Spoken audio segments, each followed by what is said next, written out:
Тајни преговори со Бугарија во Софија водат македонските дипломати Методија Белевски и Агнеса Руси, предупредува опозицијата.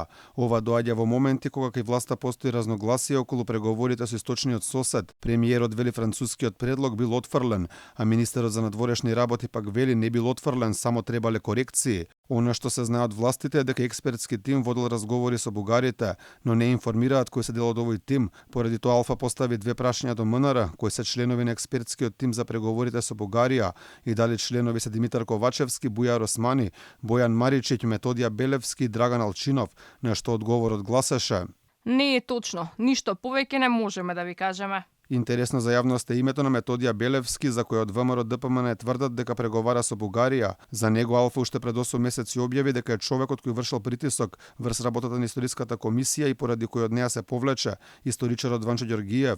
Од МНР тогаш не ја демантира ова информација на Алфа телевизија. Министерството на ниту еден начин досега не било дел од научната работа на комисијата, уште помалку во создавањето содржина во рамките на работата на комисијата. Во моменти кога сите чекаат што ќе се случи во преговорите со Бугарија, во Софија речиси сите политички фактори го слават францускиот предлог, загрижува зашто македонските власти кријат кои преговараат со Бугарија во овој момент.